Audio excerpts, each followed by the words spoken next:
Democratic Women's Information Network, I want to just be the first to say welcome because I am your host this afternoon. Real glad that you're here.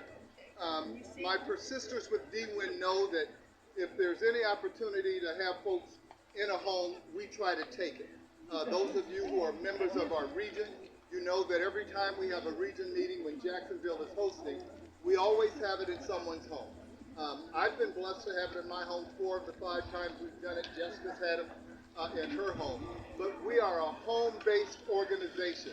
So welcome to my home. So at this point, I'd like to ask our current president,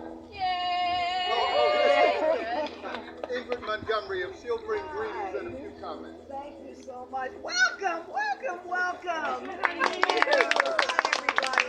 Oh my goodness, it's so awesome. And look how the weather has cooperated with us. The sun shining a little bit, a little cooler.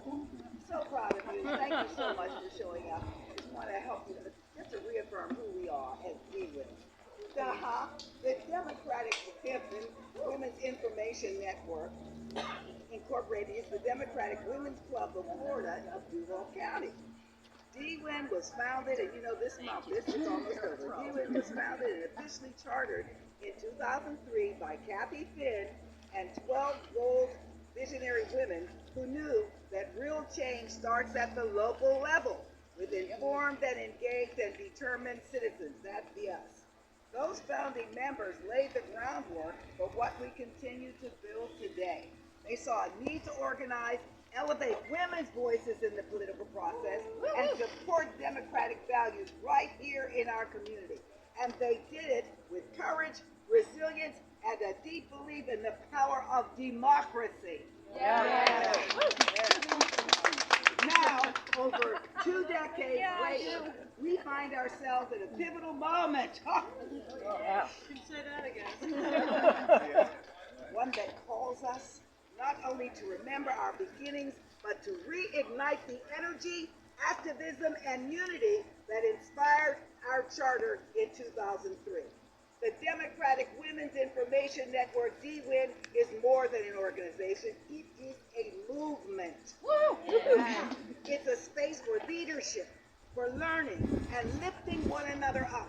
It's a place where women of all ages, backgrounds, and experience can come together to defend our rights, support progressive candidates, and hold power to account.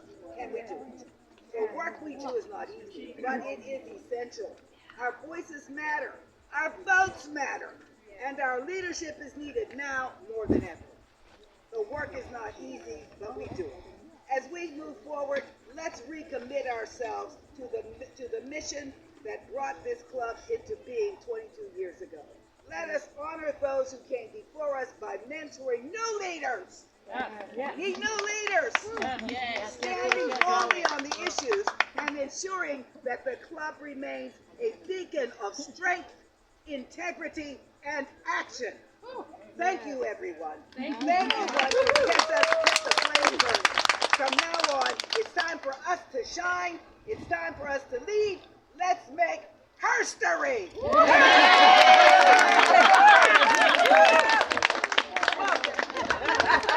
Ingrid is on the downhill side of her 7 years serving as president of our organization.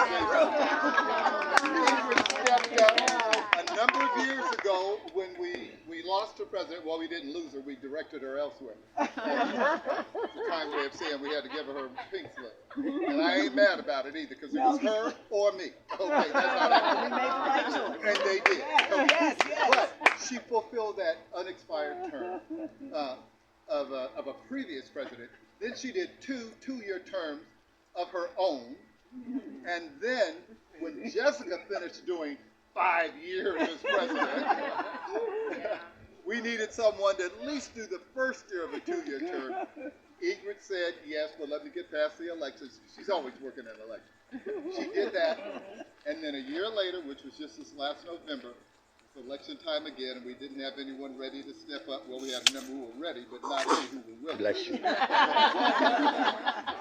So Ingrid said, I'll go on and do this 2nd year of this 2nd term, making a total of 7.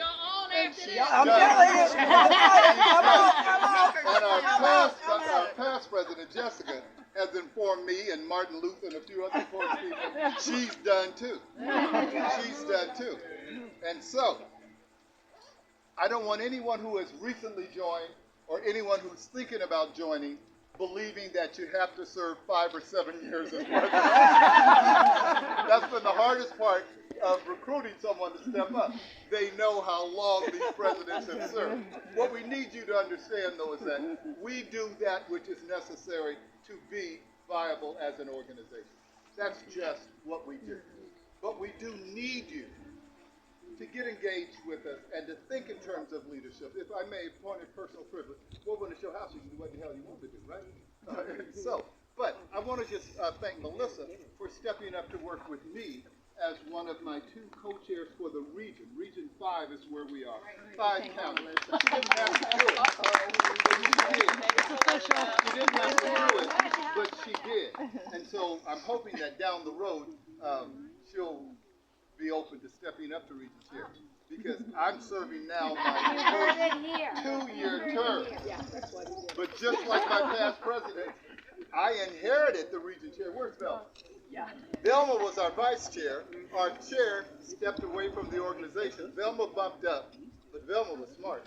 Velma said, before I serve as the chair, the first official meeting, she declared, I'm only going to be this until convention of 2025. And no, 2024. 2024. And she did. Now, she was at convention with us. We didn't get a region chair. Bottom line, I bagged into it. I did it for a year, and I just got elected to my full 2-year term.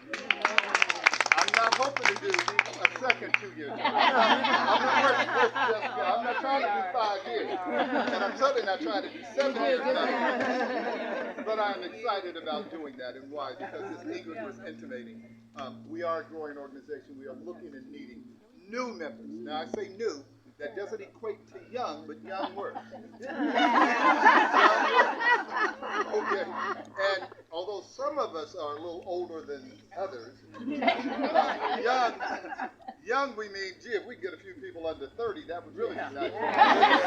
We'll watch this. We'll take under 50. We'll take under 50. And then there are those like me who will be 75 in a couple of months. We need new people.